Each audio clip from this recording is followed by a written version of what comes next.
On today's news, WWE have stopped testing for COVID entirely while they have an ongoing outbreak of the virus in their company.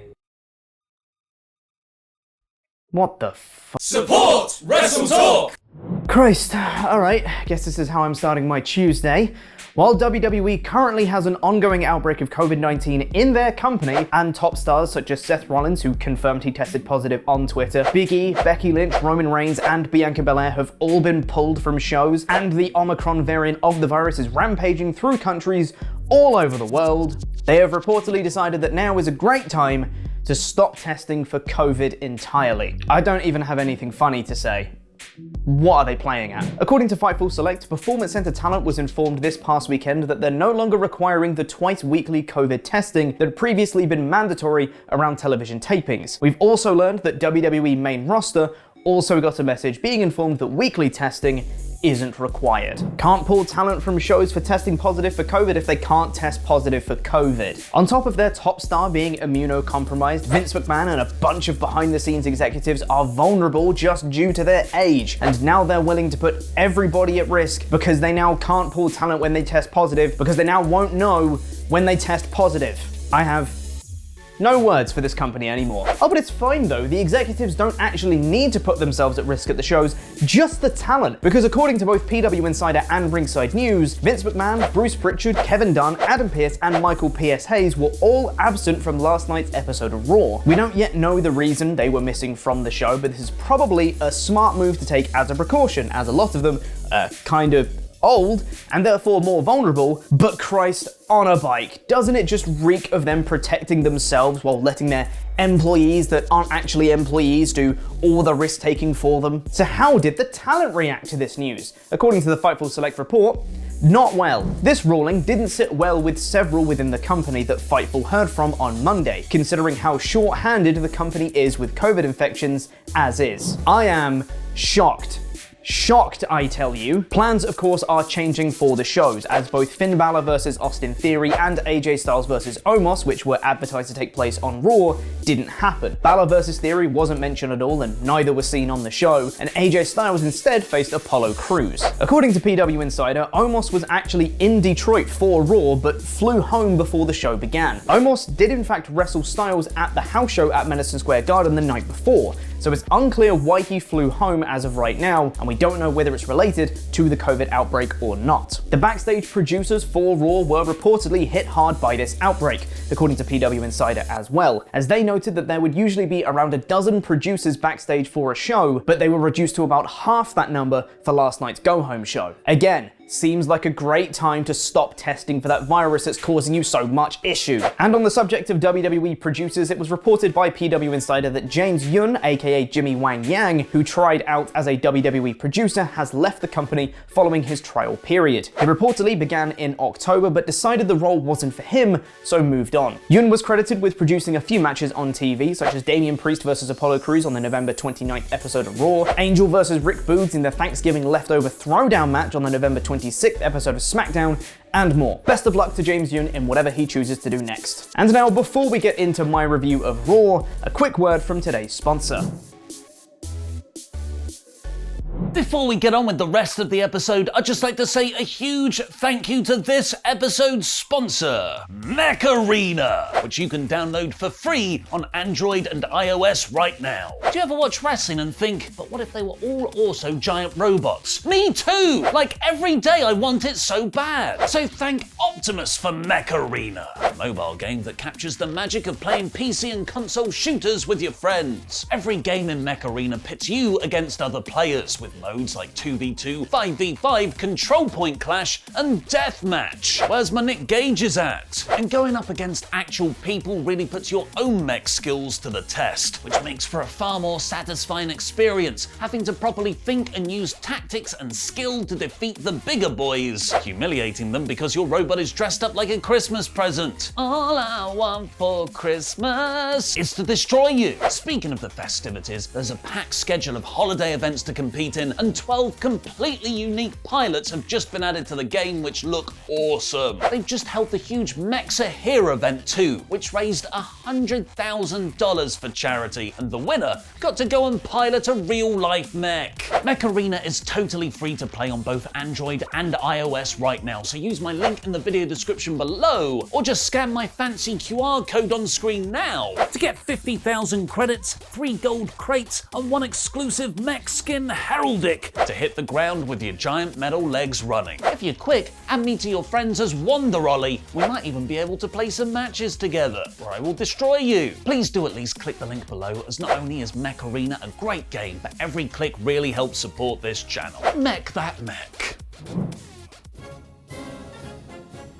Alright, let's get the elephant in the room out of the way. Yes, this episode wasn't very good, and not all of it was WWE's fault. They clearly struggled to find ways to build to their big matches with the top stars pulled from the shows. Seth Rollins, Big E, Bobby Lashley, Liv Morgan, and Becky Lynch were all absent from this show, and they're all featuring in big title matches on Saturday. Add to that Finn Balor versus Austin Theory and AJ versus Omos not taking place. This felt like a B-level episode of Raw, and it's not entirely their fault with the COVID outbreak being what it is. Having said that, normally WWE pulls something out when their back is against the wall, and even with all these changes, you could have made an interesting show with some really good and fun wrestling on it, and you just didn't. However, what started the show was quite good. RK Bro came out and Riddle was funny as per usual, and after they're interrupted by the Alpha Academy, Riddle wants to fight Gable. Their match was very fun, and good God, I can't say it enough, Chad Gable is so good at wrestling. I love all of his matches. The problem is they're too short. This only went a few minutes, and Riddle won with a floating bro. This led straight into Orton versus Otis,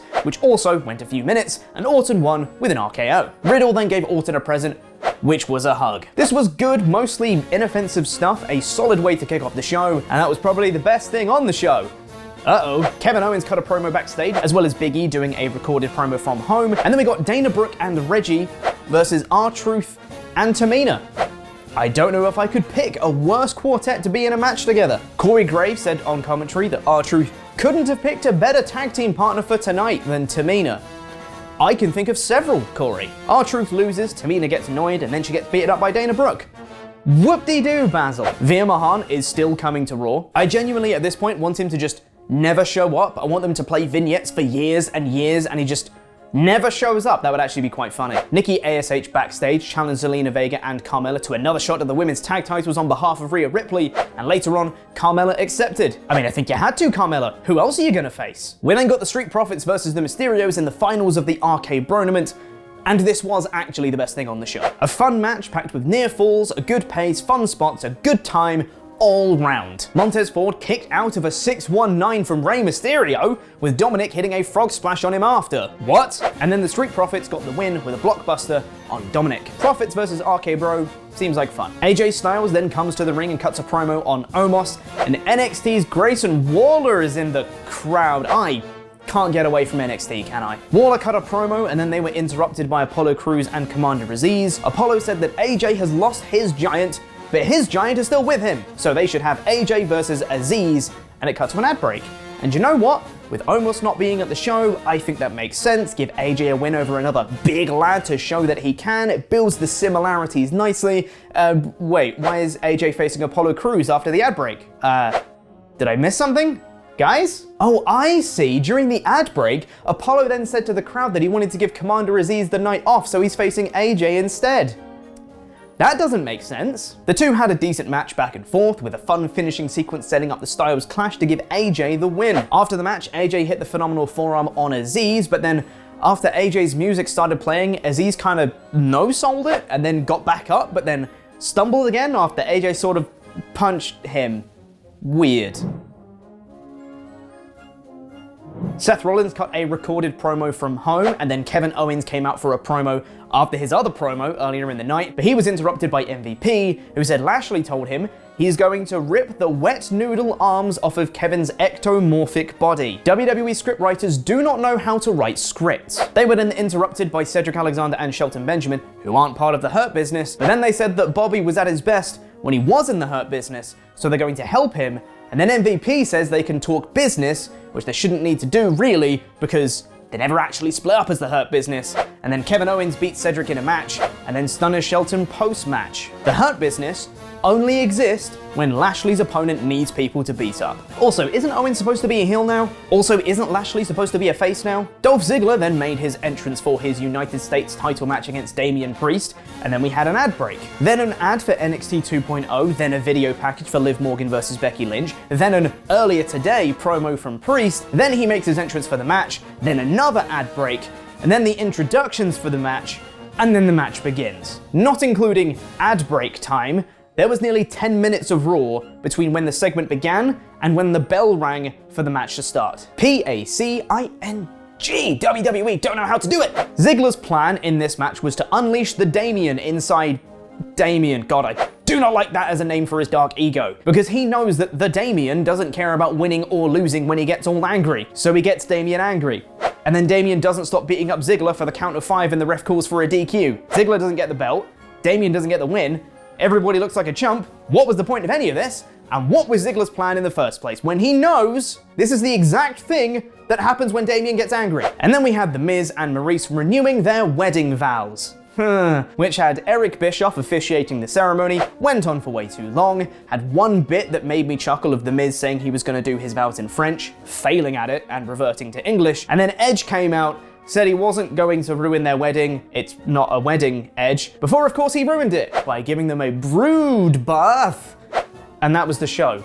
Let us know what you thought by voting in the community tab, where 62% of you voted for, but Edge, you said you weren't going to ruin the ceremony. This was not good. WWE were dealt a bad hand with the COVID outbreak, but they did absolutely nothing to try and make the best of it. No women's matches aside from the mixed tag match, poor stories, mostly lackluster or short matches. It's a 1 out of 5 show as a go-home show for their inaugural day 1 that they want to make important, but it's not entirely their fault, so I'll bump it to a 2. Myself and Andy Datson will be reuniting on the WrestleTalk podcast channel later today to review the show in full, so subscribe there for the show later today. Damian Priest versus The Miz, WrestleMania Backlash, the Zombie Lumberjack match. Zombies are real, and they were in WWE.